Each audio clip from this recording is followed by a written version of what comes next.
Welcome again my friends. आइए शुरू करते हैं हमारी क्लास। आपको हमने पिछली क्लास में पढ़ा दिया था और उसके आगे आपको पढ़ना है यहाँ से। तो आप यहाँ पे पढ़ोगे राज्य पुनर्गठन आयोग के बारे में, क्योंकि आपने पिछली बार पढ़ लिया था कि इसकी आपके जो आंध्र प्रदेश का गठन हो गया था, उसके बाद आपके एक आयोग गठित किया गया था, राज्य पुनर्गठन आयोग। और इसका जो अध्यक्ष बनाया गया था वो फजल अली को बनाया गया था। इसमें बाकी के दो सदस्य हुआ करते थे, एक का नाम है हृदयनाथ कुंजरू और दूसरे का नाम है के.एम. फनेक्कर।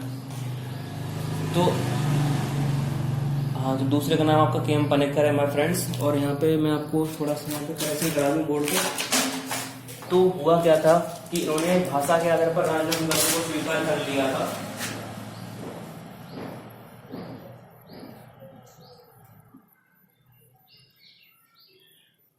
इन्होंने भाषा के आधार पर राज्यों के पुनर्गठन को स्वीकार कर लिया था और बेसिकली उन्होंने मांग मान ली थी कि अब राज्यों का जो गठन होगा वो भाषा के आधार पर होना चाहिए। तो इसी के तहत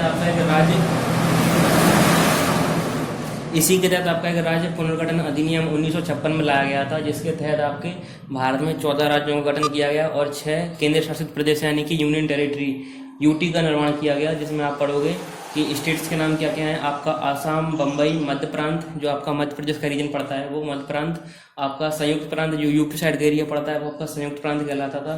फिर आपका बिहार, जम्मू कश्मीर, उड़ीसा, राजस्थान, पंजाब, आंध्र प्रदेश, पश्चिम बंगाल, मैसूर यानी कर्नाटका साइड का बॉर्डर, मद्रास यानी कि तमिलनाडु साइड का बॉर्डर और केरला, इनका as a state as a राज्य के रूप में गठन किया गया। और आपके जो केंद्र शासित प्रदेश हैं आपका दिल्ली, अंडमान निकोबार द्वीप समूह, आपका लक्षद्वीप जो आपका लक्षद्वीप है उसको पहले लक्षद्वीप कहा जाता था, तो लक्षद्वीप और हिमाचल प्रदेश, आपका मणिपुर और त्रिपुरा, इनको आपका 6 केंद्र शासित प्रदेशों में बनाया गया। फिर आप पढ़ोगे कि यहाँ पे जैसे जैसे आपकी जनसंख्या बढ़ी, आप लोगों के लिए जो नए नए राज्य की मांग उठने लगी, उसके तहत आपके नए राज्यों का निर्माण किया गया। 1960 में आपका बॉम्बे से अलग करके आपका 15 राज्य बना दिया गया गुजरात 1960 में, और बॉम्बे का नाम चेंज करके महाराष्ट्र कर दिया। फिर आपका 1963 में आप पढ़ोगे आसाम से निकाल के आपका नागालैंड 16वां राज्य बना दिया। फिर आपका 1966 में आपका पंजाब से निकाल करके हरियाणा बना दिया और पंजाब से अलग करके चंडीगढ़ को केंद्र शासित प्रदेश बना दिया। 1970 में आप पढ़ोगे हिमाचल प्रदेश को आपका हिमाचल प्रदेश जो था उसको केंद्र शासित प्रदेश से हटा करके एक राज्य बना दिया गया। और 1972 में आप पढ़ोगे आपकी जो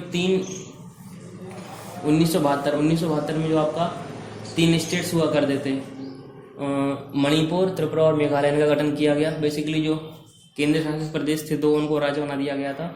1975 में आप पढ़ोगे 22वां राज्य बना था आपका सिक्किम, जिसके बारे में आपको पढ़ा चुके हैं, 36वां संविधान संशोधन 1975। इसके बाद आपको 1987 के बारे में पढ़ना है, जो आपका 2 स्टेट्स का गठन किया गया था 1987 में। आपका एक राज्य था मिजोरम, दूसरा था अरुणाचल प्रदेश। बेसिकली आपका असम वाला जो रीजन था ना, नॉर्थ ईस्ट वाला, उसका नाम वो करता था नॉर्थ ईस्ट फ्रंटियर एरिया, नेफा कहा जाता था उसे। उसका ही मतलब असम से अलग करके उसको अरुणाचल प्रदेश नाम दे दिया गया था। और फिर आप पढ़ोगे 1987 में ही आपका गोवा बना था, जहाँ से पोर्चुगीज गए थे सबसे आखिरी में। इसके बाद आप पढ़ना पड़ेगा सन 2000 में आपके 3 स्टेट्स का निर्माण होता है, छत्तीसगढ़, उत्तराखंड और आपका यहाँ से झारखंड माय फ्रेंड। इसके बाद आप पढ़ोगे क्या, आपका सन तेलंगाना गठित होता है 2014 में, तेलंगाना का गठन होता है। और तेलंगाना के बाद आपको पढ़ना अच्छे से आपको मालूम होगा कि आपके जम्मू कश्मीर को भी बेसिकली एक स्टेट से हटा करके उन्होंने केंद्र शासित प्रदेश बना दिया है और उसे 2 केंद्र शासित प्रदेश में तोड़ दिया है।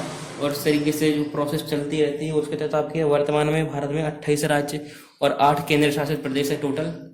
ये आपका राज्यों का पुनर्गठन जो एक टॉपिक था वो हमने आपको करा दिया है। इसके बाद हम पढ़ेंगे पार्ट 2 जो आपका नागरिकता से संबंधित है इंडियन कॉन्स्टिट्यूशन में। तो आप ये नोट्स कर लेना और आप याद कर लेना कि कौन सा राज्य कौन से नंबर पे गठित हुआ है, मतलब 22वें नंबर पे कौन से राज्य का गठन हुआ है। इस तरीके से आपको याद होनी चाहिए। Okay my friends.